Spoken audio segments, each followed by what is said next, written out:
que vamos a ir pasando para fijar algunas ideas. Yo les agradezco mucho, obviamente, a Fernando, a Messe Frankfurt por esta convocatoria, también el acompañamiento que tenemos siempre de todos ustedes, que obviamente es realmente muy importante. Y bueno, y por supuesto, el agradecimiento es un poco doble porque eh, también es, digamos, curioso, yo diría, no sé si curioso, pero digamos, vale el agradecimiento doble por el hecho de que hayan elegido ustedes a un periodista, ¿no? Para charlar un poquito sobre cómo estamos viendo la situación, qué es lo que creemos que se viene para adelante, cuáles son los desafíos, las oportunidades y obviamente los riesgos que estamos corriendo.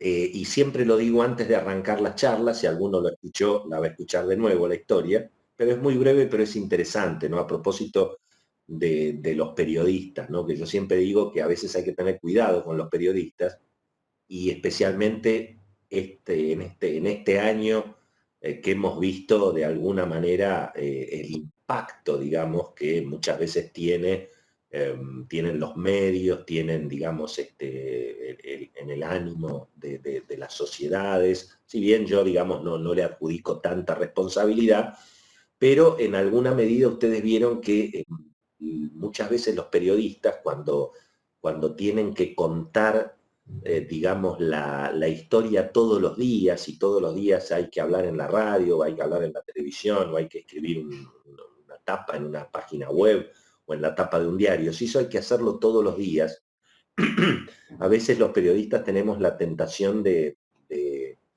de contar la carrera como si se fueran a matar en todas las curvas, ¿no? No sé si ustedes vieron cómo transmiten la carrera los periodistas de automovilismo, si alguna vez escucharon el clásico Carburando, donde el que transmite la carrera está ahí, Di Palma, Traverso, peligro, Di Palma, la curva, y bueno, viene Di Palma y Traverso dando vueltas y hace media hora que me estás gritando, ¿no?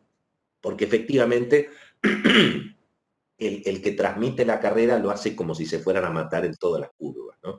Y eso tiene una justificación, porque si esta charla, si esta conversación que estamos teniendo esta mañana, la tuviéramos todos los días, imagínense que todos los días ustedes ping, conectan y ahí está Willy Cohen, y yo todos los días más o menos les digo lo mismo. Digo, bueno, sí, la verdad que hay un desequilibrio evidente entre los gastos, los ingresos, se cubre con emisión monetaria, pero finalmente es todo en pesos, entonces se va licuando y bueno, y así el dólar pasa de 60 a 80, de 80 a 100, de 100 a 120, va encontrando un equilibrio, pero digamos, ahora tenemos, digamos, se evitó el default, que no es un tema menor, tal vez se logra algún grado de acuerdo con el Fondo Monetario, es decir, hay cuestiones que pueden evitar, digamos, en todo caso, una situación todavía más traumática de la que ya tenemos, ¿no? Pero si yo todos los días les digo lo mismo, y ustedes lo van a llamar a Fernando, a la gente del Messe Frankfurt, y van a decir, che, trae a otro, trae a uno que diga que algo va a explotar acá, ¿no? Entonces, a veces como los argentinos hemos vivido y estamos acostumbrados, hemos nacido, nos hemos criado y probablemente vamos a seguir muchos años en el fin del mundo, y somos especialistas en el fin del mundo, y hemos visto a lo largo de la historia argentina que finalmente no es el fin del mundo, si bien es cierto que no es que no pasó nada, y basta ver todo el desastre socioeconómico que se ha blanqueado para muchos, para otros no, pero que de alguna manera se ha blanqueado con este drama de la pandemia en la Argentina, la explosión, por supuesto, de los barrios de emergencia, la explosión de la pobreza, bueno, la consecuencia, por supuesto, de todo de todo lo que no hemos sabido organizarnos económicamente, obviamente, en los últimos años, ¿no? Así que dicho esto, yo diría que me parece importante empezar entonces ahora sí con nuestra primera filmina, para ponerlo en las palabras de moda, y creo que es importante en alguna medida en este momento donde tenemos otra vez un extremo pesimismo sobre la situación de la Argentina, y bueno, y vemos las noticias, lo de Falabella, obviamente la perspectiva de un nuevo ajuste con aumento de impuestos, en fin, la situación política. Creo que yo empezaría mirando, digamos, la situación internacional y local, y yo plantearía en alguna medida, bueno, algunas noticias que tal vez son más alentadoras, digamos, como para empezar, porque para preocuparnos tenemos, y ya vamos a ver, tenemos para ser dulce, digamos, pero tenemos algunas noticias que me parece que son alentadoras, partiendo de premisas y conjeturas, porque lo que también ha demostrado la pandemia a nivel mundial, y ni hablar a nivel local, es que aquí prácticamente erraron todos los cracks. Aquí se equivocaron todos, erraron todos los pronósticos, ¿no? Como también viene sucediendo incluso desde el punto de vista político y hace tanto tiempo, tanto a nivel local como internacional. Pero algunas premisas y conjeturas me parece que tenemos que tomar como válidas, al menos para presentar una visión, ¿no? sobre lo que se viene. Y en ese sentido yo creo que hay algunas noticias que son, insisto, alentadoras. La primera es que si uno mira, digamos, los próximos 18 meses, o sea, el segundo semestre de este año 2020 y todo lo que queda del 2021, bueno, parecería bastante probable que efectivamente aparezcan las vacunas o los tratamientos mucho más efectivos, y la pandemia debería ir cediendo en los próximos 18 meses, cosa que en alguna medida algo se está verificando.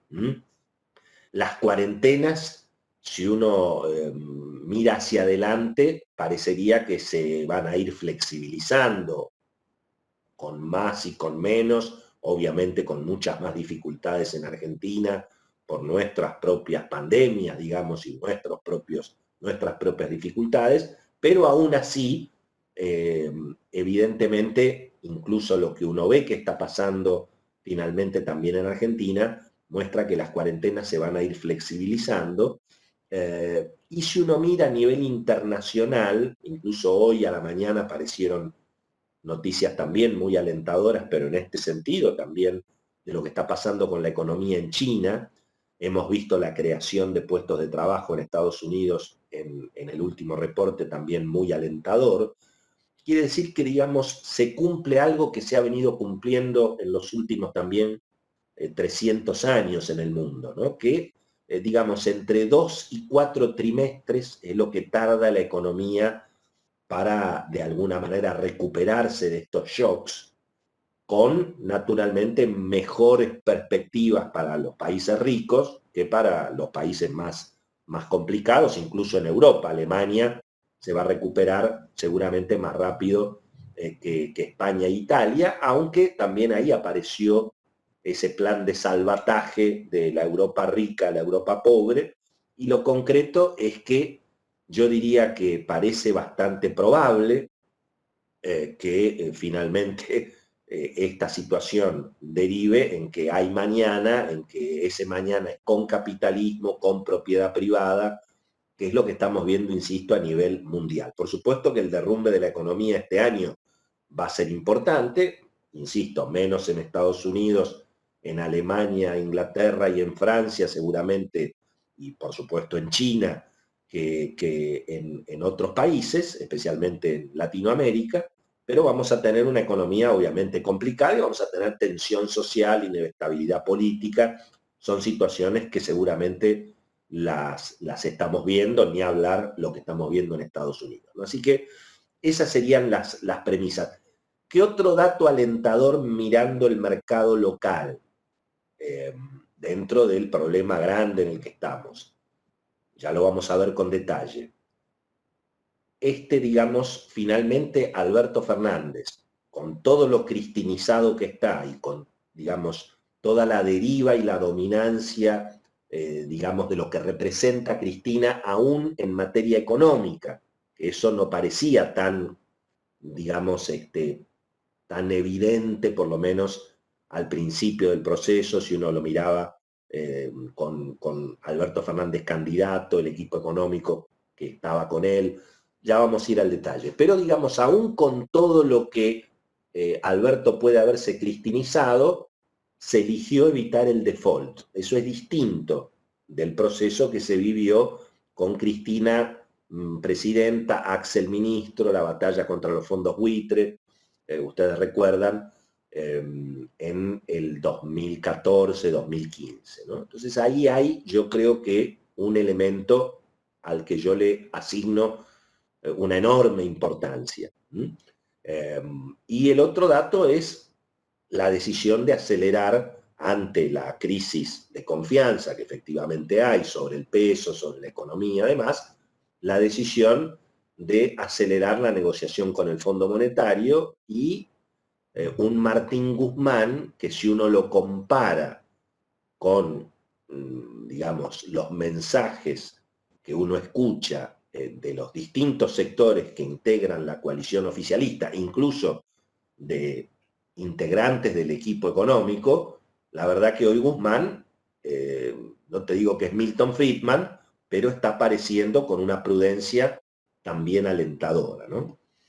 ¿Qué quiere decir todo esto? Y bueno, que hay chances de evitar un estallido, digamos, inflacionario que ponga en peligro incluso, bueno, la situación, si se quiere, de la estabilidad política, incluso hasta del gobierno. Creo que hay muchas chances a favor de poder dominar la situación. ¿Por qué lo digo? Porque veo que hay reactivación a nivel mundial, Brasil sobre todo, eso es muy importante para Argentina, porque el gobierno eligió evitar el default, posiblemente por, digamos, no sé si por como uno dice, no por convicción, sino por necesidad, pero en todo caso se eligió evitar el default y se elige seguir digamos, bajo la tutela del Fondo Monetario Internacional, ¿no? Que por supuesto son capítulos todos muy abiertos. Vamos entonces a la pandemia en Argentina, que es la próxima imagen, la próxima de nuestras diapositivas, ¿no? Bueno, ahí obviamente tenemos un problema muy severo, porque lo que parecía una estrategia que iba a ser muy dolorosa en materia socioeconómica, pero que al menos iba a dejar la alternativa de no tener una tragedia humanitaria, hoy no sabemos efectivamente dónde termina. Con lo cual la Argentina está en un escenario en el cual estamos discutiendo si vamos a tener 15.000, 20.000 o 30.000 muertos. Que en términos, si se quiere, de las muertes anuales que hay por enfermedades, todavía no es una tragedia humanitaria, pero en términos de lo que nos interesa también esta mañana, que es la situación de la economía, y bueno, va a determinar que las cuarentenas que afecten la economía en la Argentina y van a durar, yo digo, todo el año y buena parte del año que viene, es decir, la actividad estatal, la educación, el transporte público, bueno, esa normalización de la actividad en la Argentina, por más que la cuarentena no la respeta nadie, cosa que no es cierto, pero digamos, más allá de la cuarentena, rige, desde luego que afecta ni hablar el transporte, ni hablar la actividad. Piensen ustedes que prácticamente con todo lo que se ha abierto, la actividad económica estará, en el mejor de los casos, al 60%, y eso siendo muy, muy optimista, ¿no? Y eso es porque, bueno, Argentina lógicamente tiene una situación que ahora además se está blanqueando en los números, en el ranking de cuánto testea un país en términos de millones de habitantes, Argentina está en el número 126, de menos de 130, es decir, estamos últimos en lo que es fundamental para controlar la situación, que son los testeos. El sistema sanitario argentino, especialmente fuera del área metropolitana, es débil y eso obliga. This meeting is being recorded. Eso determina que las decisiones políticas de los gobernadores, de los intendentes, de los dirigentes sindicales, bueno, lógicamente complican la administración, si se quiere, más eficiente de la pandemia. Tenemos una alta vulnerabilidad social, tenemos liderazgos obviamente bastante mediocres, pero también en alguna medida, si el jefe del hospital viene y le dice al intendente, mirá, acá vamos a tener pilas de cadáveres en la calle, y bueno, el intendente naturalmente va a cerrar todo lo que pueda. Aquí se ha dado en alguna medida una confluencia de, bueno, las necesidades, si se quiere, políticas de la dirigencia política y también de lo que podríamos llamar el establishment sanitario, no necesariamente los médicos, pero sí quienes administran los sistemas de salud, es decir, los que administran los hospitales, los sanatorios, tanto en el sector público, en el sector sindical, en el sector privado, que ante, lógicamente, la perspectiva de un desastre, y nadie quiere correr con la responsabilidad, porque obviamente, si se produce una situación que empiezan a faltar camas y empieza a darse una situación de descalabro sanitario, y bueno, la gente a quién va a culpar. Y va a culpar al dirigente político y al director del hospital, o al que tiene la prepaga, o al dirigente sindical. Entonces se ha dado una confluencia donde, bueno, la tendencia a cerrar es de alguna manera desde el funcionario muy evidente. Después, por supuesto, está la realidad. Pero todo esto determina que efectivamente en este año la economía ha quedado verdaderamente arrasada, porque tenemos las herencias, más obviamente el efecto de la pandemia. Piensen ustedes que Alberto Fernández gana las elecciones con el riesgo país prácticamente en 600, 700 puntos, asume con el riesgo país a 900, hoy lo tiene a 1200, 1300, con el default, digamos, resuelto, es decir, con la deuda renegociada, prácticamente tiene un riesgo país que está 50, 60% arriba de lo que era el año pasado. En términos de la devaluación del peso, bueno, 40 antes de las PASO, 60 después de las PASO, 80 cuando asumió Alberto, 132 ayer, digamos, ¿no? Hablamos del dólar, digamos, contado con liquidación, ¿no? Con lo cual, evidentemente, hay un problema más que evidente, ¿no? Y, por supuesto, a los problemas fiscales que tenía la Argentina se le agregó el drama de la pandemia y las cuarentenas, la economía se resintió mucho y, bueno, naturalmente aparece un escenario político que no contribuye.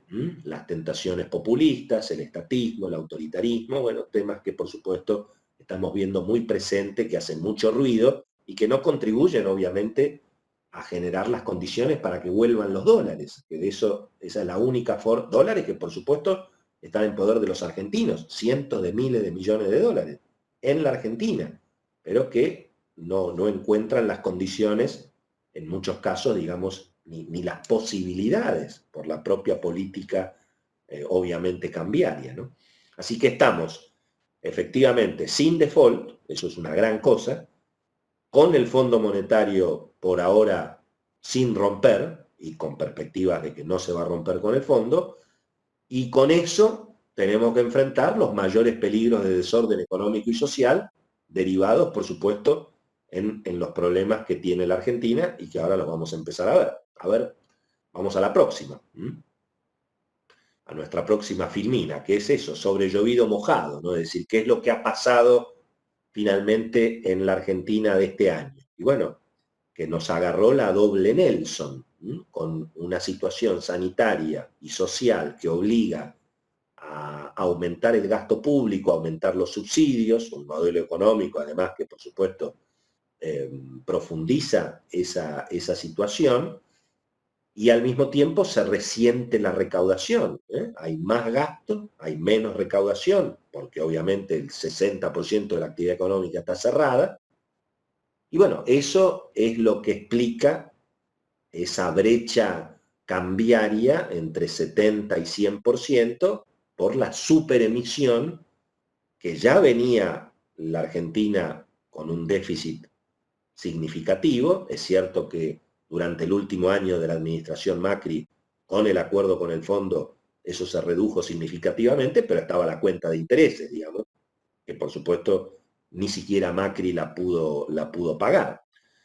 Con lo cual ahí tenemos evidentemente un problema, porque al mismo tiempo, al no tener moneda, al no tener ahorro, en un escenario sin crédito recompuesto, la única forma de cubrir el déficit fiscal es con emisión monetaria. Y eso es cierto que por ahora está en un equilibrio inestable, que ya vamos a ver adelante, pero la realidad es que eso significa una amenaza y una expectativa de devaluación por, por cómo ha sido históricamente la situación en la Argentina en estos casos, que complica bajar la tasa de interés, complica, por supuesto, reactivar la economía, y mucho más en un escenario en el cual la política cambiaria obliga a la gente a vender los dólares a un precio que no es lo que valen. Por lo tanto, eso va a ser muy difícil que ocurra. Mientras tanto, tenemos un Martín Guzmán que ha pasado de canillita a campeón, sobre todo también en el mundo económico y financiero, se lo criticaba mucho, pero hoy es, yo diría, un ministro avalado por una trifecta espectacular, porque está Alberto Fernández, que lo respalda, mucho más importante Cristina, y yo diría buena parte del mercado, que hoy, mirando lo que hay al lado, ve a Martín Guzmán como un tipo que por lo menos suma, resta, multiplica, divide, entiende lo que es la necesidad del equilibrio fiscal, es capaz de transmitirlo. Cuando le preguntan sobre cuáles son las 60 medidas que vienen, dice, bueno, miren, la verdad que lo que tenemos que ver es cuánto IFE tenemos que pagar, cuánto ATP, cómo hacemos para cerrar los números. Lo dice, por supuesto, con un mensaje muy bien presentado para su público, para sus contratantes también, pero evidentemente, fíjense que en la última discusión que trascendió, Guzmán estaría o parece estar en contra de cerrar el cepo, de prohibir el dólar, digamos, ¿no? Entonces hay ahí una mirada. Pero también la realidad es que todo este caldo que se ha ido generando, y bueno, tiene que ver con que en alguna medida el modelo económico, las medidas económicas, el mensaje económico que ha presentado en los hechos hasta ahora el presidente Alberto Fernández, y en un punto ha sido peor que Cristina en términos de mayor cantidad de controles, más estatismo, más impuestos, más cepo. Es cierto que Cristina aplicó el cepo cuando había 30.000 millones de dólares de reservas disponibles. A Alberto Fernández le toca una situación más compleja, pero si ustedes me preguntan qué es lo que a mí más me llamó la atención, digamos, de el vuelco que ha hecho Alberto Fernández en el gobierno, antes de que apareciera la pandemia, porque la pandemia en alguna medida puede justificar una situación en la cual el presidente suponga que no tiene alternativa frente a una crisis socioeconómica muy grave, que no tiene alternativa de enfrentar el bastión político electoral, lo que representa Cristina. Eso parece bastante comprensible. Ahora, lo que sí llamó la atención es que la dominancia económica en el gobierno de Alberto por parte de Cristina, bueno, uno suponía que Alberto Fernández tenía economistas con los que venía trabajando, de la época de Sergio Massa, un Martín Redrado, un Miguel Peirano, Guillermo Nielsen, Marco Lavagna, Daniel Marx, pero nada de eso ocurrió. Y bueno, apareció un elenco económico que incluso, bueno, eran las mismas personas que habían trabajado con Cristina. Mercedes Marcó del Pont en la FIP, antes en el Banco Central, el propio Miguel Pese, Matías Culfas, es decir, una dominancia muy presente que tampoco contribuyó de alguna manera a recomponer la confianza en estos meses, ¿no? Así que sobre llovido mojado, porque a las dificultades que ya venía trayendo Argentina, le apareció, bueno, una espada durísima que particularmente daña a la Argentina porque la daña en su situación fiscal, que es de alguna manera el talón de Aquiles de la estabilidad del peso, de la estabilidad de la moneda y de la voluntad de alguna manera de inyectar los dólares en el proceso económico, ¿no? Y no estar permanentemente esperando una mayor devaluación. Vamos a la próxima, ¿no? Creo que ahora estamos en un equilibrio inestable y tenemos, por supuesto, como digo yo, las posibilidades de evitar un desastre y las señales en el sentido de que se evitó el default y de que se va al acuerdo con el fondo, para mí son muy relevantes. Están un poco tapadas por todo el ruido político, por los enfrentamientos, por la grieta, pero yo no perdería de vista esa cuestión. Efectivamente hay un tsunami de pesos, porque hay que emitir, emitir y emitir para cubrir el déficit fiscal cada vez más. Piensen ustedes, para tener una idea de lo que ha sido la crisis ahora en la provincia de Buenos Aires, yo tiré algunos números hoy a la mañana en el programa de Marcelo, pero digamos, para aumentarle solamente 10% a todos los estatales bonaerenses, policía, médicos, docentes, o sea, toda la nómina salarial que paga la provincia de Buenos Aires, un aumento de 10% significan 80.000 millones de pesos. Quiere decir que los 35.000 millones que se le dieron a la provincia de Buenos Aires, aparentemente, con la cuestión esta del punto de la coparticipación de la ciudad, bueno, alcanzan para bastante poco. Piensen ustedes que ya la provincia de Buenos Aires recibió 140.000 millones de pesos este año, 5 veces lo que había recibido el año pasado a esta fecha. Por supuesto que hubo inflación, pero hubo algo más de inflación. Y al mismo tiempo, la provincia de Buenos Aires ya está pagando 15.000 millones de pesos de deuda de proveedores en bonos. Quiere decir que ese barril sin fondo augura una enorme dificultad para adelante, para reducir ese déficit fiscal. Y bueno, y eso es lo que de alguna manera va a tener que pelear el ministro de Economía o quien quiera recomponer un poquito la confianza en el peso. Por ahora hay una tremenda bicicleta financiera a través de instrumentos de captación de pesos, las letras, los bonos, digamos, los pases. El cepo cambiario hace que los depósitos en pesos no se vayan a dólares, porque solamente se pueden comprar 200 dólares, el resto queda en pesos. Hay lo que se llama un corralito sanitario, que es que, bueno, la gente no va tanto al banco a retirar la plata, gasta menos, y eso ayuda a mantener quietos los depósitos en los bancos. Los bancos finalmente captan plata promedio al 22% y la colocan promedio al 28%, entre lo que paga, digo bien, sí, captan al poco más, captan al 22, colocan un poco más alto, colocan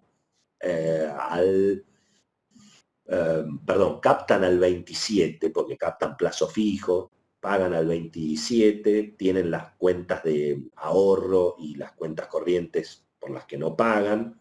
Así que sí, será un costo de captación entre 22 y 25%. Y colocan en el Banco Central entre 30 y 38%, o sea, colocan al 33, 34%, y con eso está todo el mundo tranquilo, mientras la gente no vaya a buscar los pesos a los bancos. Entonces, eso es lo que hay obviamente que evitar.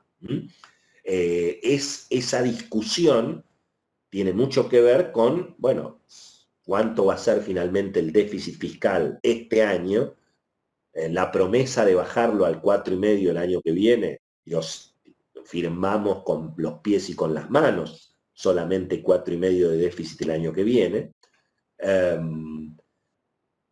Y al mismo tiempo hay algún rebote en la actividad económica porque la gente quiere sacarse los pesos de encima, porque los stocks en algunos casos se agotaron. Por supuesto es un rebote, no es una reactivación. Miremos, por ejemplo, los datos que se conocieron hoy sobre la producción de acero. Bueno, sí, está subiendo en agosto, está subiendo 3-4% respecto de julio, pero está cayendo 30% respecto de agosto del año pasado.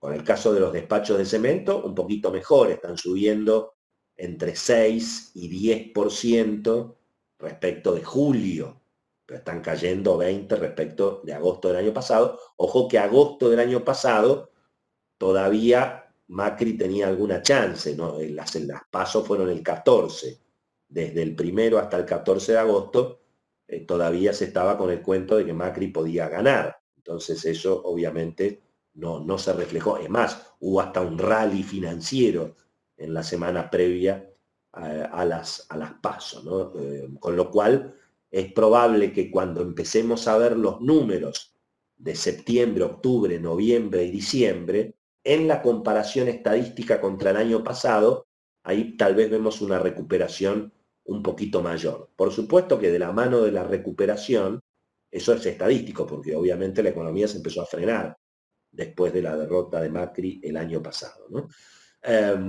Por supuesto que detrás de la reactivación y aparece la inflación, porque bueno, es el caso de los concesionarios de autos.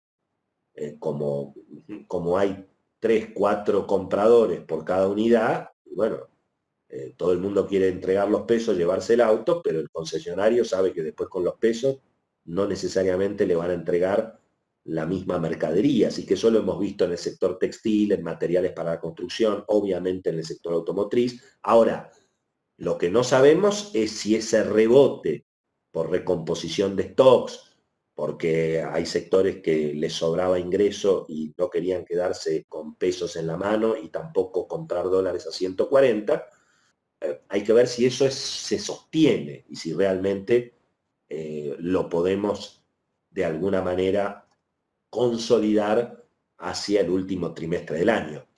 El impuestazo que se está discutiendo en el Congreso, que no es solamente el tema del impuesto a la riqueza, que puede pasar por un aumento en las alícuotas del impuesto a las ganancias, puede pasar por, bueno, obviamente todo lo que va a venir en términos de impedir el ajuste por inflación, todo eso puede ahogar un poco esa recomposición que estamos viendo, que apareció de alguna manera en mayo, especialmente en junio, en julio y agosto, empezó a frenar, ¿no? Y por supuesto, el gran tema del momento es qué es lo que va a hacer el gobierno con la política cambiaria, porque está claro que este sistema tal como está va a ser muy difícil que se pueda sostener, sencillamente porque no hay nadie que le venda dólares al gobierno, salvo los que están obligados y tratan de venderle lo menos posible, y todo el mundo le quiere comprar, por razones más que evidentes, ¿no? Ahí apareció ahora un nuevo debate, muy válido, inevitable, por supuesto, que es, bueno, si hubiera un desdoblamiento cambiario y hubiera un dólar comercial y un dólar financiero, ¿a cuánto se pagan las deudas que están en dólares? Piensen ustedes que las empresas argentinas tienen emitidas obligaciones negociables casi por 25.000 millones de dólares en mercados internacionales. Y además están los bonos emitidos también por el gobierno nacional y por las provincias, que están emitidos en pesos, pero ajustados al dólar link. Quiere decir que si hubiera un dólar financiero, esos bonos que van con el dólar de 78, 79 pasarían al dólar de 120, con lo cual se generaría, bueno, ya una explosión de emisión monetaria para tener que pagar en el futuro, digamos, esa creación de pesos. Con lo cual, ahí tenemos un problema significativo, porque, bueno, tampoco todas las empresas hoy están accediendo a los dólares si tienen que pagar importaciones, si tienen que pagar deudas, con lo cual la posibilidad de que se sigan yendo reservas por el dólar turismo, por el dólar ahorro, yo creo que va a ser muy, muy complicado. Para mí la solución más lógica es que haya un mercado libre, un mercado de dólar ahorro y de dólar turismo, que permita que la gente compra y vende dólares libremente, sin afectar ni el dólar comercial, ni tampoco el dólar para la deuda de las empresas, tema que va a traer que esta historia no es nueva. Yo supongo que entre los muchos amigos que nos están escuchando debe haber mucha gente joven, pero debe haber algunos que se deben acordar. La Argentina tuvo muchas veces este problema. En su momento se resolvió con seguros de cambio, se resolvió después obviamente con especificaciones asimétricas, es decir, ¿qué hacemos? Lógicamente con las deudas en dólares, porque hay muchos particulares que tienen deudas en dólares y tienen que ir a comprar los dólares a 130 pesos. Sin embargo, las deudas corporativas, en algunos casos, se atienden con las reservas. Ha habido circulares del Banco Central de estos mismos meses, planteando que las empresas que tienen fondos afuera no van a acceder a los dólares para pagar sus deudas, que se arreglen con la plata que tienen afuera. Bueno, esto ha generado enormes dificultades, pero por supuesto, la madre del problema es el exceso de pesos, tema del que ya hemos hablado hace un tiempito, ¿no? Poner más cepo, ¿qué significaría? Ya directamente prohibir la compra de dólares, y entonces que no se va a poder, ni siquiera va a haber que hacer como en los 70, ir con el pasaporte a una agencia de viajes para que te den dólares. Creo que eso va a ser muy difícil de lograr. La política de no hacer nada y confiar en que solamente el acuerdo con el fondo, que todavía ni siquiera se empezó a discutir, o la intervención del gobierno en el mercado del contado con liquidación con bonos va a poder frenar esta situación, tengo mis dudas. Lo que tenemos para mí es una situación de equilibrio, con un nuevo dólar de equilibrio entre 120 y 130, hablamos del dólar libre, o el contado con liquidación.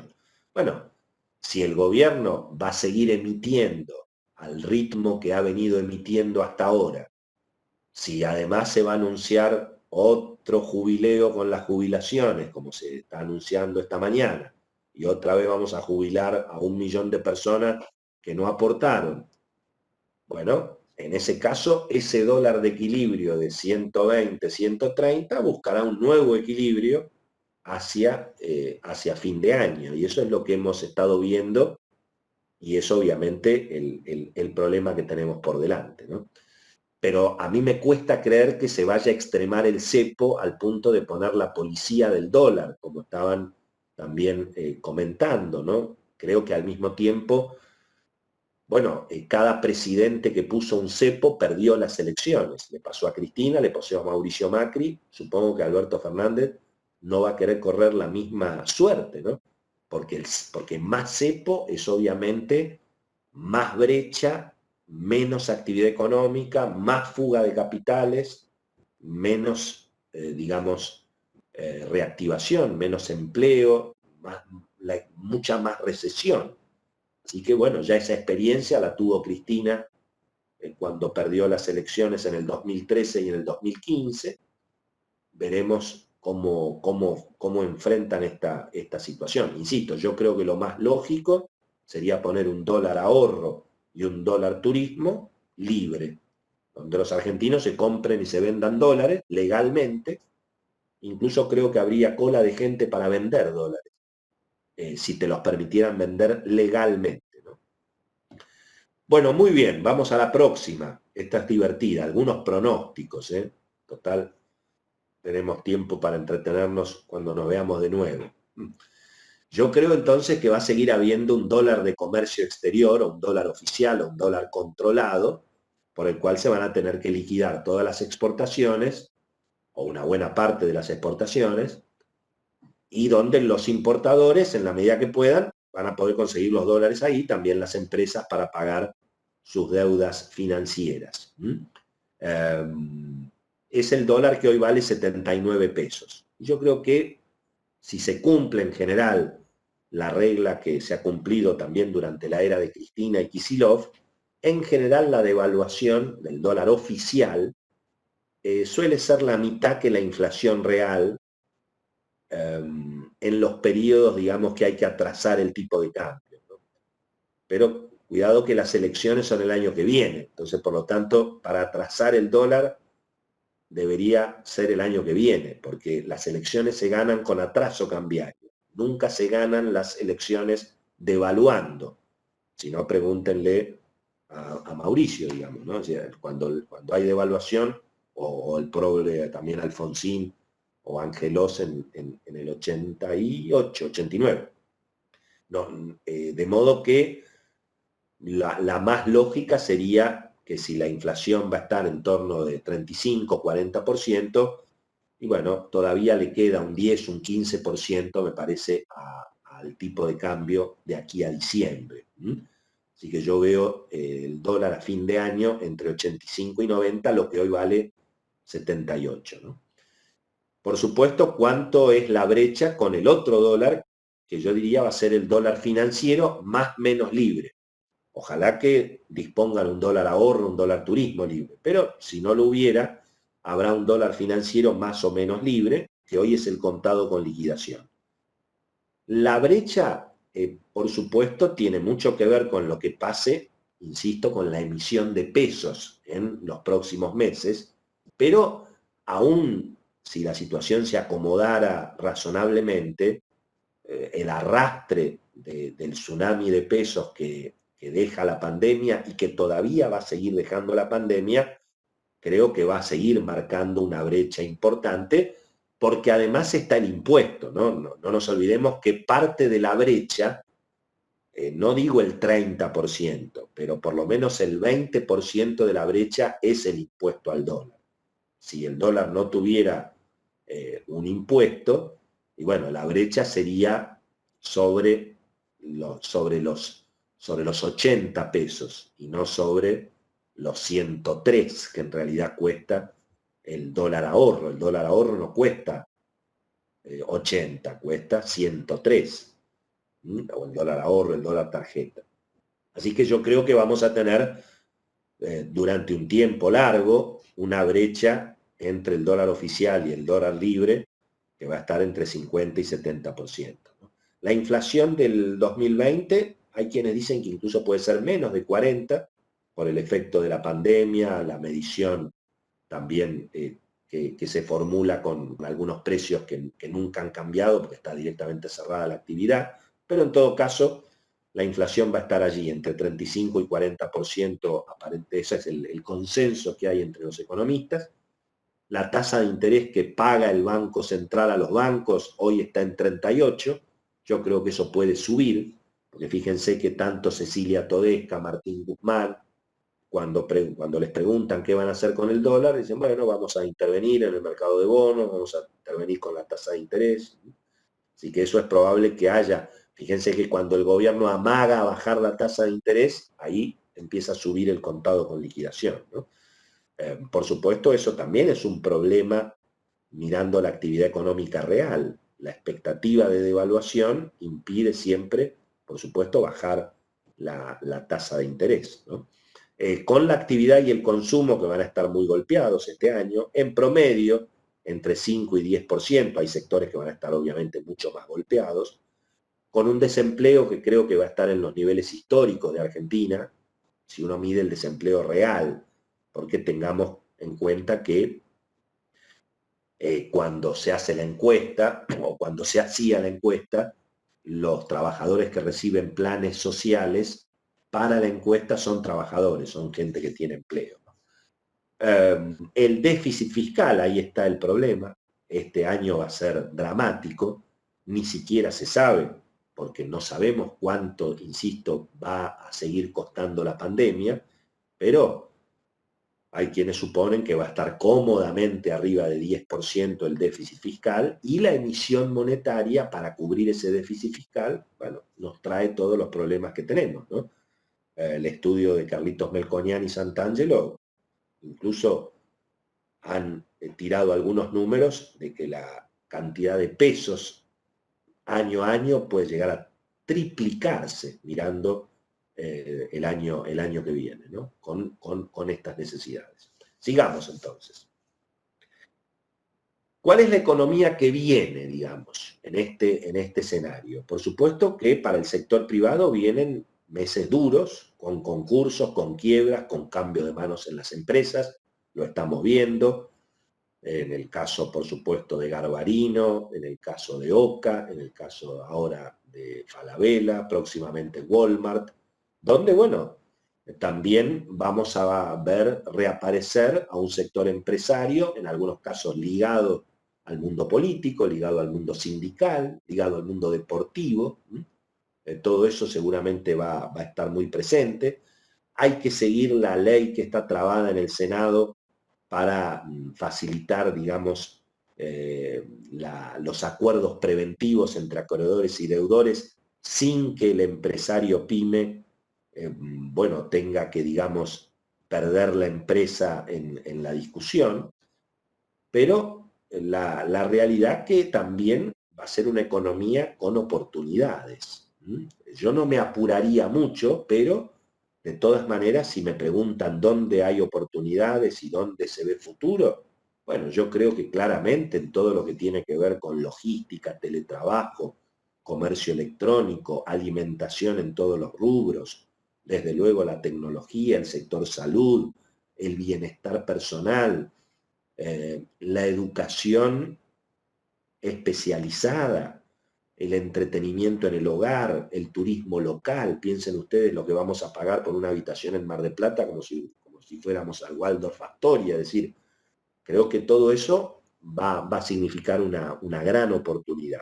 Pero por supuesto que va a ser una economía con más Estado y por lo tanto más impuestos y más controles y seguramente futuras devaluaciones con brecha cambiaria, más cepo. No veo ningún estallido hiperinflacionario, pero veo, como tantas veces en la Argentina, bueno, una broma en pesos que se va ajustando finalmente con la devaluación y con un elemento que en algunos casos provee el peronismo, que es el ajuste de los salarios estatales y de las jubilaciones.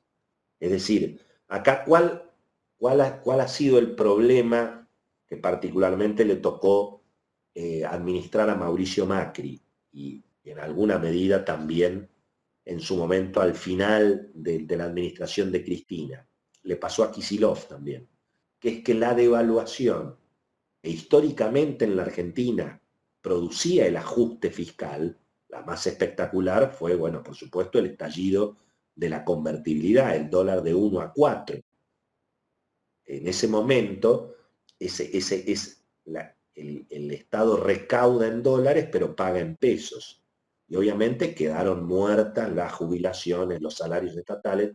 Todo eso se fue reacomodando y se establecieron leyes que ajustaron por inflación tanto las jubilaciones como los planes sociales, o sea, todo el gasto público del gobierno a nivel nacional, provincial y municipal estaba ajustado por inflación, en definitiva, ajustado por el dólar. Por lo tanto, la devaluación, en lugar de resolver el problema fiscal, lo viene a agravar, porque al mismo tiempo se indexan los subsidios, los costos del transporte, los costos de la energía, los costos de los servicios públicos son todos en dólares, pero se especifican las tarifas. La diferencia la pone el gobierno. Piensen ustedes que en el caso del transporte de pasajeros, este fue un caso muy emblemático durante la administración Macri. Digamos, Macri pagó el costo político de llevar el transporte de 6 pesos a 20 pesos, pero transportar a una persona vale $1 siempre. Por lo tanto, cuando el dólar se le saltó a 40 pesos, y bueno, tenía que poner 20 pesos por cada pasajero transportado, además del costo político de haber subido el transporte. Es decir, esta situación donde la devaluación no hace el ajuste fiscal, bueno, termina naturalmente en una explosión inflacionaria, en una mega devaluación. ¿Qué es lo que estamos viendo ahora? Y bueno, ahora estamos viendo que la devaluación un poquito hace el ajuste, porque el gobierno pisa las jubilaciones, pisa los salarios estatales, de pronto estalla la policía, por supuesto. A la larga, después todo eso hay que ir compensándolo, pero esa es la forma en alguna medida que se va conteniendo el escenario. Por supuesto, es un equilibrio muy inestable, muy inestable.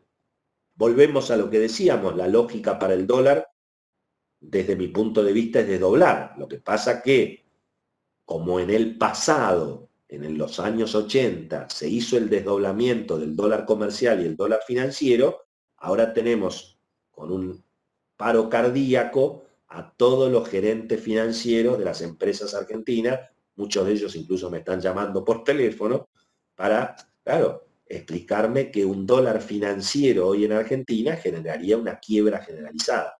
Por eso no es un dólar financiero y un dólar comercial, sino un dólar oficial y un dólar libre para ahorro y para turismo. ¿Qué hacemos con las deudas financieras? Yo lo único que le digo a los gerentes financieros de las compañías es que si sigue este modelo donde el Banco Central me da los dólares a mí para que mi hijo vea Netflix y me da los dólares a mí para que yo haya cambiado mi auto y me da los dólares a mí para sacar pasajes a Estados Unidos en business, bueno, ese modelo va a ser peor, entonces no va a quedar dólares para nadie, porque todos los dólares se los va a estar llevando el turismo o el ahorro, muy genuino, me parece bárbaro, a mí me encanta ahorrar en dólares. Lo que no entiendo es por qué me los regalan, porque además no me los regalan, los pone el campo. El que se levanta todos los días, ese es el que pone los dólares, a ese lo obligan a vender los dólares a 50 pesos, hace lo que puede para no vender, lo guarda en silo bolsa, da la vuelta que puede, pero tarde o temprano lo esperan en el puerto. Ese no tiene alternativa, ese no puede ir a vender al blue. Nosotros de última tenemos los dólares, vamos, lo vendemos al blue. El productor agropecuario lo esperan en el puerto. Y ese es el que pone los dólares y lógicamente las empresas están preocupadas porque lo necesitan para pagar sus deudas. Pero resulta que los dólares se los lleva la gente que ahorra. Es una situación que vuelvo a repetir, tiene que haber un dólar libre para ahorrar. Así que hay una discusión muy, muy, muy intensa que yo creo que, bueno, se va a definir, me parece, con más controles, porque esa es la vocación que hay en muchos sectores del gobierno. Para las tarifas, para las naftas, no hay ninguna duda en ese sentido. Y en el medio tenemos una tensión política muy, muy evidente, donde tenemos un proyecto político que desde luego se referencia en Cristina, muy importante en la provincia de Buenos Aires, con referentes significativos, como el caso del gobernador Axel Kicillof, el titular de la bancada oficialista Máximo Kirchner, la Cámpora, que tiene un trabajo territorial y que aspira a colocar a los futuros intendentes del conurbano y muchos intendentes que hoy están en el peronismo tradicional, desde luego los movimientos sociales. Hay, bueno, una situación de aliados del oficialismo que aparecen un poco líberos y en algunos casos observando que por ahora el único futuro es estar con Cristina. Y ahí vemos el caso de Sergio Massa, la CGT, los gobernadores, los intendentes, los medios de comunicación en su gran mayoría. Es decir, viendo un poco cómo se van colocando con un Alberto Fernández que hoy está claramente más aislado, más volcado a Cristina, probablemente por los efectos devastadores de la pandemia, sobre todo en el conurbano, que es el territorio que domina Cristina y que en alguna medida, bueno, representa también para cualquiera que está en el gobierno un respaldo si te llevas bien, una extorsión si te llevas mal. Así que yo creo que ahí hay un tema de tensión política, donde por supuesto que lo que finalmente aparece como relevante es, una vez más, bueno, las elecciones parlamentarias del 2021, donde la discusión va a ser muy profunda, porque las elecciones del 2021, particularmente en la provincia de Buenos Aires, incluso acaba de haber un reciente fallo de la Cámara Electoral que le podría dar más diputados a la provincia de Buenos Aires y menos diputados a la capital federal. Esto es por la cuestión del censo, porque efectivamente no se hizo la actualización y la provincia de Buenos Aires está subrepresentada. Y bueno, y definitivamente esa elección del 2021 lo que va a modelar son las mayorías especiales que todavía la coalición oficialista no tiene, ni en el Senado, ni en diputados. En diputados ni siquiera hay mayoría simple para el oficialismo. En el Senado hay mayoría, pero no hay 2/3, digamos, ¿no? ¿Y por qué son importantes las conformaciones de esas mayorías? Y bueno, porque en definitiva la discusión que plantea el sector que se referencia con Cristina, que es un nuevo contrato social para la Argentina, bueno, significa una reforma constitucional. Y eso es una reforma constitucional que puede afectar ya no solamente la organización política, sino también los derechos y garantías que están consagrados en la primera parte de la Constitución, que por supuesto tienen que ver con el alcance de la propiedad privada, el alcance de la intervención estatal en la vida de las personas, de las empresas, de las familias, el rol del Estado, el rol de los servicios públicos, en fin, hay allí una enorme caja de Pandora y eso va a jugar en alguna medida también en lo que estamos discutiendo esta mañana, que es si se están dadas las condiciones para una recuperación económica, para un regreso de capitales, para una recomposición de la confianza. En alguna medida esto también lo vimos durante la administración Macri, aún con todo el entusiasmo que había generado la llegada de Macri en el año 2015, gobierno 2016, y bueno, ¿qué es lo que uno siempre escuchaba? Y bueno, vamos a ver si Macri gana las elecciones del 2017. Si gana las elecciones, acuérdense la discusión del gradualismo, bueno, cuando ganemos en el 2017, y finalmente nunca terminaba de quedar claro quién manda y quién es el que tiene el poder. Y es, digamos, una de las condiciones para que se recomponga la actividad económica y para que ingresen capitales es que se recomponga el poder político, que se sepa quién manda, en definitiva, ¿no? Así que yo creo que toda esta tensión política que estamos viendo en el oficialismo, bueno, es muy importante mirándola hacia lo que van a ser las elecciones el año que viene, donde yo creo que el oficialismo va a ir unificado. Y eso, bueno, es un desafío importante para la oposición, porque hasta ahora, digamos, la única forma que se ha visto que el peronismo pueda perder una elección en la provincia de Buenos Aires es si se divide, como ocurrió en el 2013 con Sergio Massa, en el 2015, en el 2017. En ese caso era Randazzo, ¿se acuerdan? El que le quitó 5 o 6 puntos a Cristina y gracias a eso Cristina salió segunda en la elección contra Esteban Bullrich. Por supuesto, Cristina aprendió la elección del 2013, del 2015, del 2017, 3 veces tuvo que perder y, bueno, evidentemente entendió que había que trabajar para unificar al peronismo, ¿no?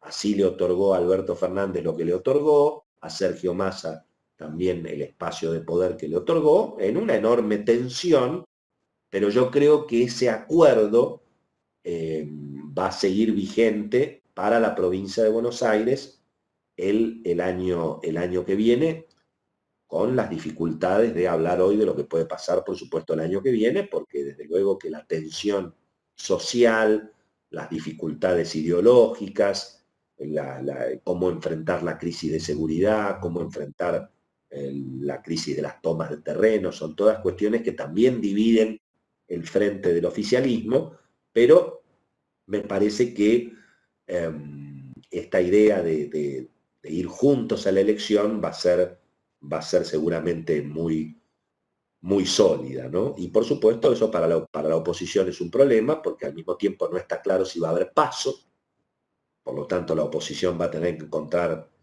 candidaturas unificadas en la provincia de Buenos Aires, y lógicamente en esa necesidad de que no se dividan ni los frentes oficialistas ni los frentes opositores, y bueno, lo que vamos a ver es más grieta, porque finalmente la grieta unifica al gobierno y unifica en alguna medida a la oposición. Es decir, cómo, cuál es la mejor, qué es lo que necesita Cristina. Y bueno, Cristina necesita que no la vuelvan a traicionar ni Alberto Fernández ni Sergio Massa, que estén con ella, porque ella ya sabe que si Alberto y Sergio Massa se le escapan, a ella se le puede complicar. Entonces la única forma que esta situación puede consolidarse es, bueno, somos todos lo mismo,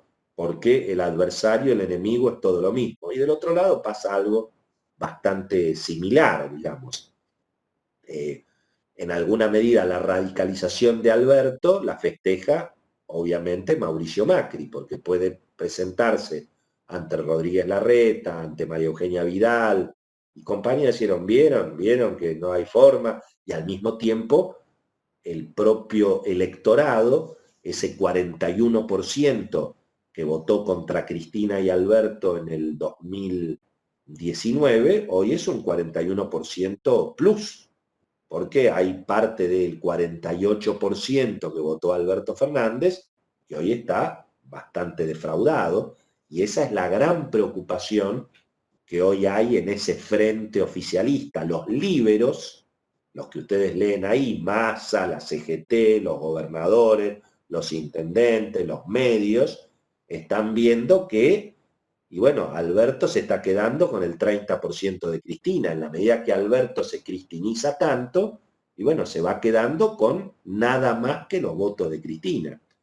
Y esos votos importantes que votaron a Cristina en el 2011, a Sergio Massa, Mauricio Macri de Narváez en el 2013, a Mauricio Macri en el 2015, a Esteban Bullrich en el 2017 y a Alberto Fernández en el 2019, esos votos son los que hoy están de alguna manera desencantados y están sumando en la canasta de Rodríguez Larreta, que está primero en las encuestas en la provincia de Buenos Aires, con ese electorado independiente que no está ni con el 30 de Cristina, ni con el 30, digamos, de lo que puede representar el ala dura del PRO, que hoy es Mauricio, pero me cuesta un poco plantearlo en estos términos. Ese es el electorado que hoy se está moviendo y que puede generar eventualmente alguna sorpresa. Por eso vamos a ver permanentemente la malvinización del relato, la vida contra la muerte. Bueno, si el gobierno va a plantear cómo pasó también durante la primera parte de la era Kirchner, que quienes se oponen, bueno, están del lado de la muerte. Hemos visto todo este tema, obviamente, con la pandemia, lo vamos a seguir viendo. Tampoco me parece que sea, digamos, nada nuevo ni nada tan relevante para lo económico, ¿no? Sí, el hecho de poder recomponer, obviamente, el poder político, que son las tareas pendientes que tenemos en la Argentina desde hace tanto tiempo y que yo creo que van a tener que seguir esperando, ¿no? Que es esto, lograr el regreso de capitales, para lo cual hay que permitir que la gente por lo menos pueda vender los dólares. Fíjense que hoy es un modelo donde la gente no puede vender los dólares, los tiene que vender en una cochera. recomponer el poder político. Este es un tema que hasta que no se defina la situación electoral el año que viene no va a quedar claro. Reabrir el crédito internacional, que es una larga película todavía pendiente, con el Fondo Monetario, con la política exterior, que también ha ingresado en un terreno también con una dominancia muy particular de Cristina, también allí. Me refiero de lo que representa Cristina, no de ella en particular, ¿no? Pero hoy Jorge Tayana es un hombre que tiene una influencia desde el punto de vista de la política exterior de Argentina mucho más importante que Felipe Solá, por ejemplo, ¿no? Que nadie entiende ni siquiera para qué lo nombraron en ese lugar, ni qué es lo que, ni qué es lo que pasa, ¿no? Siendo un dirigente bastante interesante, como es el caso de Felipe, ¿no? Obviamente estabilizar la situación del dólar y la inflación, que de ninguna manera está estabilizada, mucho menos con este desfasaje fiscal tan profundo. Un tema pendiente en la Argentina, bueno, que es el gran tema por el cual estamos viendo un pesimismo tal vez un poco extremo en el sector privado, que es cómo lograr rentabilidad para las inversiones, es decir, cómo hacer que el Estado presente y cada vez más gigante, bueno, no tenga que ser financiado afectando permanentemente los derechos de propiedad, ¿no? Piensen ustedes que si se aprueba el proyecto Máximo Heller, y bueno, para activos declarados en el exterior, el impuesto al patrimonio va a ser 8%.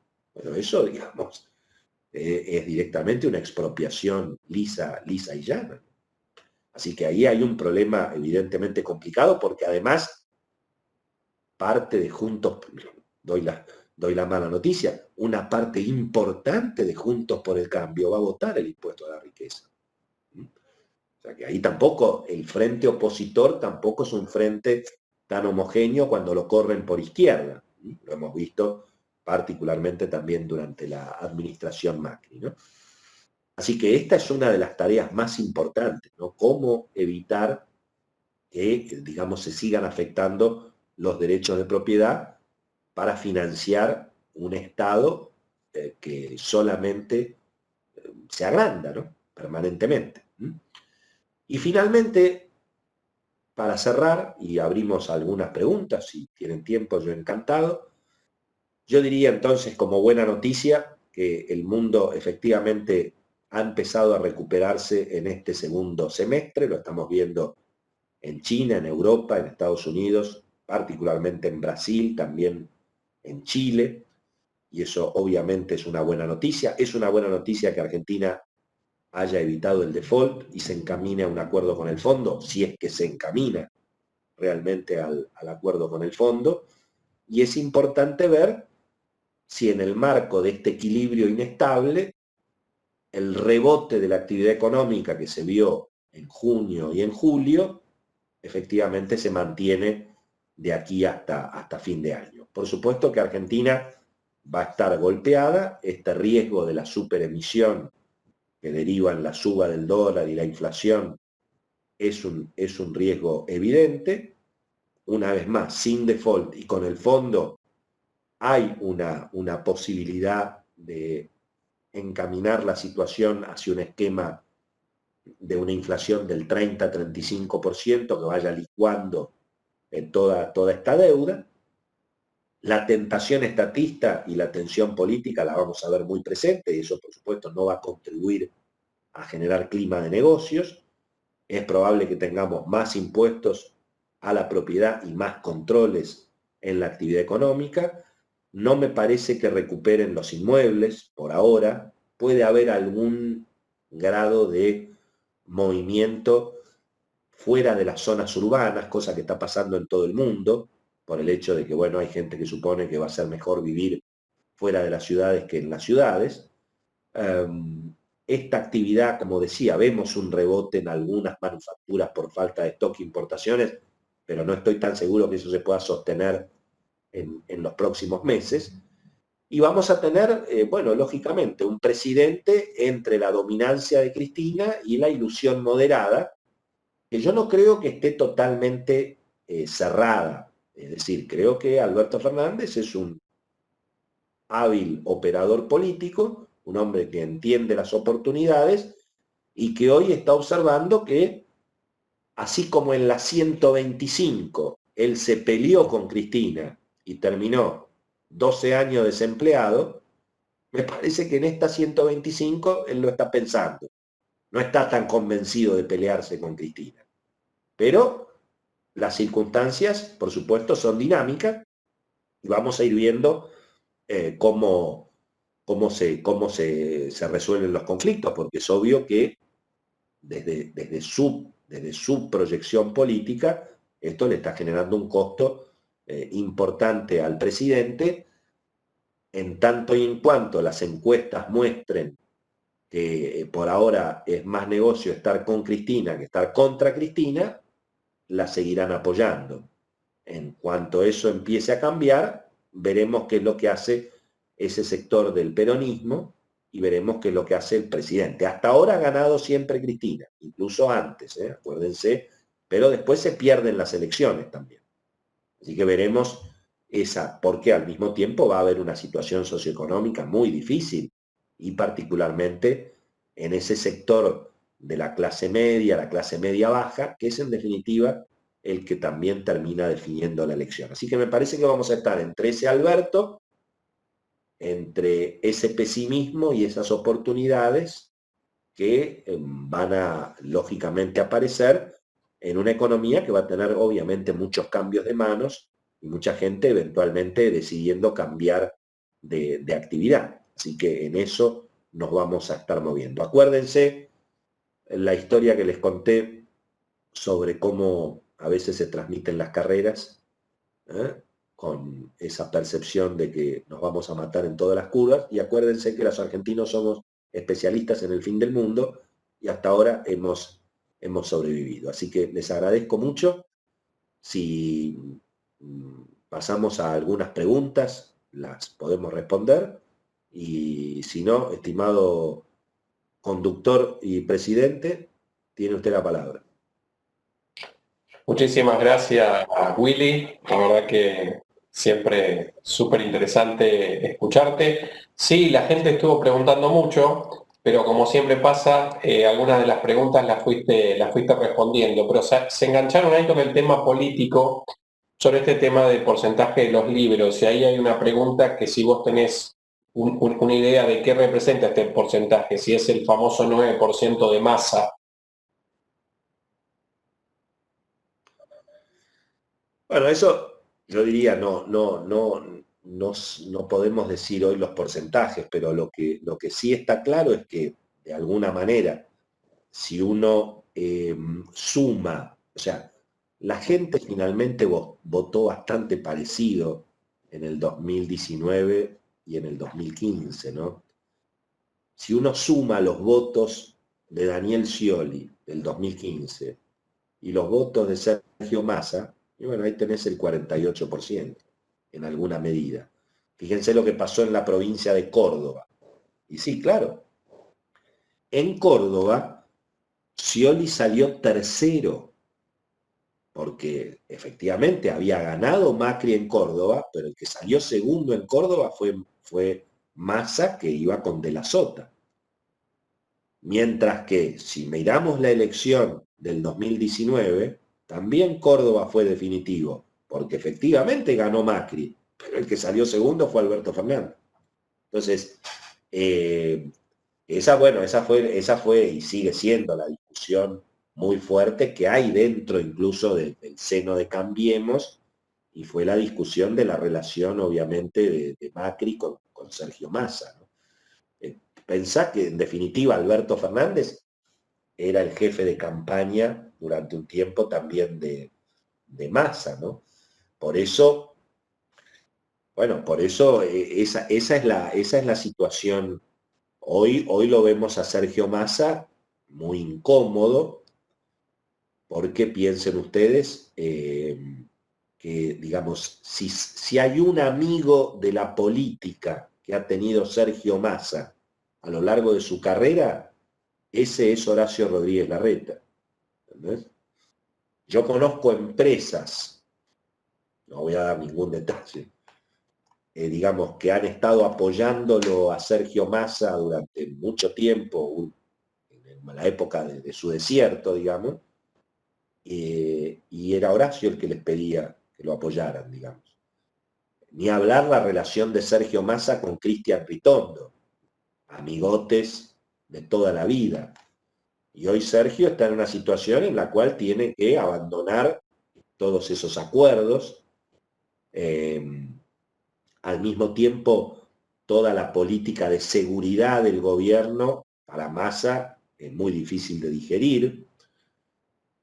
Pero bueno, por ahora, obviamente, él no está encontrando mejor futuro que con Máximo Kirchner, ¿no? Entonces él aspira a ser el Máximo Kirchner, perdón, él aspira a ser el Alberto Fernández de Máximo Kirchner.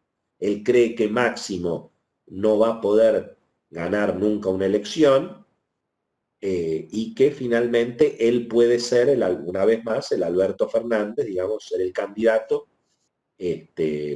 con Máximo o en la fórmula o en algún esquema, ¿no? Hay quienes dicen que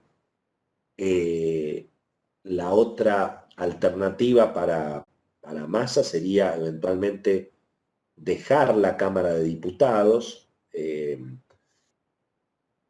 sería también una movida complicada porque sería que Massa vaya como jefe de gabinete o como ministro del Interior. Eso le dejaría la presidencia de la Cámara a Máximo Kirchner, lo colocaría en la línea de sucesión, en fin, son muchas versiones que se están jugando, ¿no? Ahora, mirando la situación electoral, bueno, yo creo que Cristina está también muy, muy atenta a lo que está pasando en la provincia de Buenos Aires y por eso lo está preparando a Sergio Berni. Sergio Berni puede ser candidato de la unidad, difícil, o puede ir con un partido propio, que es lo que está trabajando, para ir como una colectora. Entonces, que vos tengas una fórmula del Frente de Todos y que haya una colectora que le robe votos a lo que podría ser la alternativa Pichetto, Patricia Bullrich, o digamos, Pichetto también está trabajando, porque ahí hay otra pregunta, ya mirando la oposición, no el oficialismo, que es, ¿qué es lo que va a hacer Juntos por el Cambio con el peronismo? Es decir, en alguna medida, esto lo ha planteado Pichetto, porque Pichetto quiere representar lo que representó Sergio Massa de alguna manera, o sea, quiere llevarse todo ese sector del supuesto peronismo de centro o no kirchnerista, pero digamos, si Juntos por el Cambio va a tener como líderes espirituales a Fernando Iglesias, a Elisa Carrió, es decir, una cuestión tan antiperonista, y bueno, eso, fíjense que, mirá vos la Carrió, fíjate vos que hoy la Carrió lo está apoyando a Horacio Rodríguez Larreta, no a Mauricio, porque Horacio también es una opción que le permite ingreso al peronismo. Es decir, aquí si no se logra dividir al peronismo, va a ser muy difícil ganarle las elecciones, sobre todo en la provincia de Buenos Aires, ¿no? Y eso yo no creo que sea fácil el año que viene, aunque la dinámica de la crisis puede generar esos quiebres, pero por eso digo, la figura de Massa es muy importante y hay que mirarla en ese sentido, ¿no? Gracias, Willy. Una más al pie del estribo, que así no usamos tanto del tiempo. ¿Cómo no? El tema nos preguntan por el tema del BID, ¿no? O sea, esta semana todos nos sorprendimos con la bajada de la candidatura. Algunos dicen que es una negociación con Estados Unidos, lo cual sería una buena noticia. si así fuera del gobierno, pero más que nada creo que en lo que viene de infraestructura y sobre todo para el interior el BID es fundamental. ¿Cómo lo ves eso? ¿Con qué lectura haces? Bueno, me parece que mostró en general la política exterior ha sido también uno de los aspectos más débiles en la, en la gestión de Alberto, ¿no? Porque allí, bueno, también se impuso eh, mucho la ideología, mucho las ideas, digamos, también de ese sector, para ponerlo también de moda, ese sector porteño, progresista de la izquierda, digamos, cool de los años 70, a la que también adscribe mucho el presidente, su grupo de amigos, y me parece que hubo una mirada de la política exterior otra vez muy para, bueno, para de alguna manera contribuir al propio público doméstico y al mensaje doméstico, y así nos metimos con el grupo de Puebla, y apareció el caso de este Ominami, y bueno, por supuesto que la figura de Donald Trump no es la mejor, digamos, no es la mejor figura para los sectores del centro izquierda de la Argentina, y eso posiblemente dificulta las cosas, ni hablarlo de Bolsonaro, pero la verdad que, bueno, la última experiencia esta de tratar, digamos, de bloquear la movida norteamericana en el BID, veremos cuánto costo tiene en la negociación que haya con el Fondo Monetario, ¿no? Y sobre todo, yo no conozco ahí, no soy un especialista, pero en la burocracia del BID y la cantidad incluso de argentinos que están allí trabajando, bueno, vamos a ver hasta dónde pueden mantener sus cargos. Me parece que acaba de haber un gran sacudón en ese sentido, ¿no? Porque hay una mirada, por supuesto que también hay que esperar los resultados de la elección en Estados Unidos, y eso puede llegar a condicionar el diálogo que tenga Argentina con el Departamento de Estado, ¿no?